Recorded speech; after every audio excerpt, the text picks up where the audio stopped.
prices have been decreased by some 17% and consumers should now benefit from a $1,280 reduction per bag of flour. A new study by the IDB has shown that despite slow economic growth, Guyanese are more satisfied with their living standards than in stronger Caribbean economies. And the police have begun to rid the Stabroek market area of minibus touts, and the top cop says this must be done as soon as possible. The details of these and other stories, Genius News, and of course the latest sporting action in the Diamond Mineral Water and NCN Sports News and more after these. Good evening, I'm Natasha Smith. And I'm Paul Moore. With this edition of the NCN 6 o'clock news for today, Tuesday, November 18, 2008. Here's what's happening. Paul? Thanks, Natasha. The National Milling Company has decreased flour prices by some 17%. Consumers should now benefit from a $1,280 reduction per bag of flour and $20 per kilogram of Thunderbolt flour.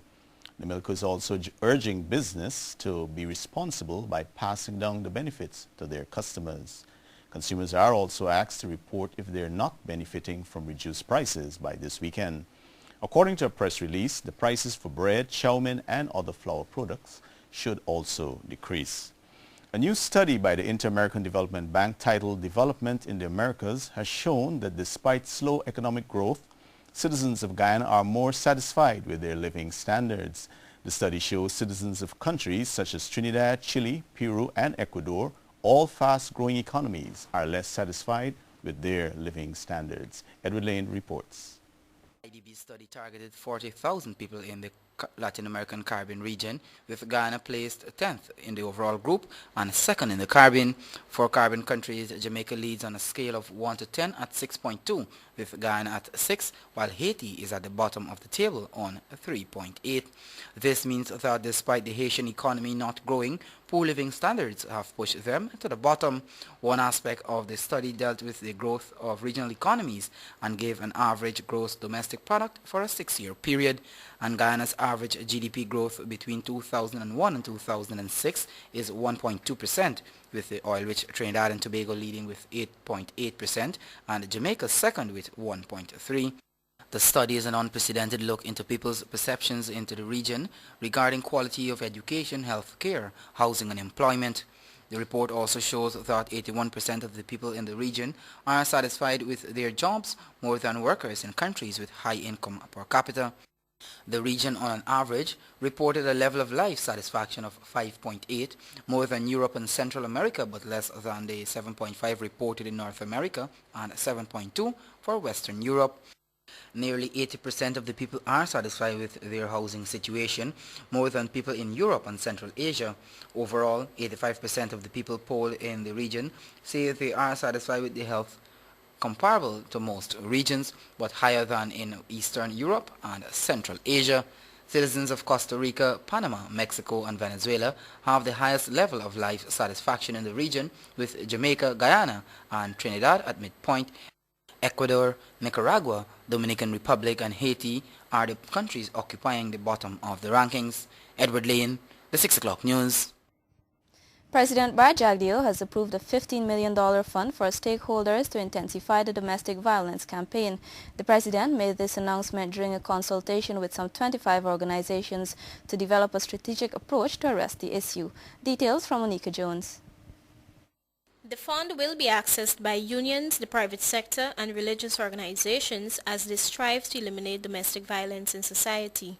President Bara Jagdeo made the decision after listening to the views of the various organizations on the issue, and Human Services Minister Priyamanik Chan says many of these are valuable. What came out that was very useful throughout the meeting was that we have to work with men and fathers more, and you're going to see very visible work being done by men and fathers. I came out very hopeful because it was clear to me that everybody was on the same page, everybody was on board, ensuring that we do all that we can to stop this, and persons came up with very sound proposals as to what we can do.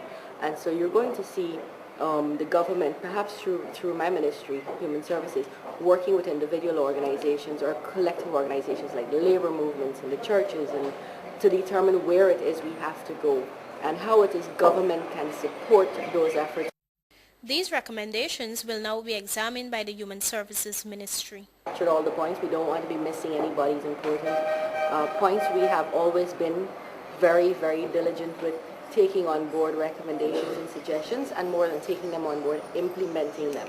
So the most immediate plan would be to prioritize the things that we can do in the short term, the things that are perhaps more medium term, and things that are long term. I will be meeting with the particular organizations like the churches and the labor and those kinds of organizations to say exactly what are the services that are presently extant, those that exist, where you can access them, what numbers you can call, because I think we need to be clear on those issues, and then how we will move forward. This consultation comes ahead of the tabling of the domestic violence paper Stamp It Out in the National Assembly. The proposals made in the paper came from earlier countrywide consultations. Onika Jones, the 6 o'clock news. Minister of Home Affairs Clement Rohi has disclosed that the National Drug Strategy Master Plan is 65 to 70% on the way, with much progress being made. He notes that a midterm review will soon be organized and completed. Nicasia Logan attended a workshop where these comments were made and has our story. The Ministry of Home Affairs is hosting a workshop on the National Drug Information Networking System, and Home Affairs Minister Clement Rohi in his address said he was updated on the progress of the highly anticipated National Drug Strategy Master Plan. While he acknowledged that the process may be slow, the minister is committing that there are stringent efforts to have the plan implemented. We are not standing still, and we are doing our level best at the various government agencies and departments to fulfill this National Drug Strategy Master Plan.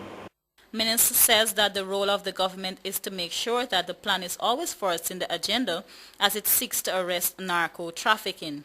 He pointed out too that there are challenges in implementing the plan. One cannot speak about implementation of this plan without at the same time speaking about the financial implications inherent in fulfilling this plan. It calls for a lot of money to be spent. In the master plan, there are a number of government agencies and departments which have been tasked with specific responsibilities with a view to fulfilling the plan both sectorally and nationally. There isn't a single aspect of the fight against drugs that is not covered in the National Drug Strategy Master Plan. Government has been providing resources to stakeholders, particularly in the area of demand reduction, and at the same time is working with the donor community to provide much more assistance. The workshop is convened to sensitize and educate the technical personnel who have been identified to assist in providing a midterm review of the master plan. For the NCN 6 o'clock news, I'm Nicasia Logan.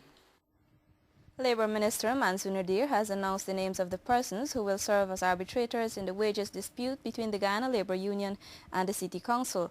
The persons are Justice Prem Prasad, who is the chairperson, and Mr. Clinton Williams and Mr. James Morgan. Both Justice Prasad and Mr. Morgan served on a similar panel in 2001. The Labour Ministry last week wrote to the parties advising them that the minister is imposing compulsory arbitration. The Guyana Labour Union and City Council have been deadlocked over the salary increase for the GLU members for the years 2007 and 2008. The panel will shortly commence its deliberations.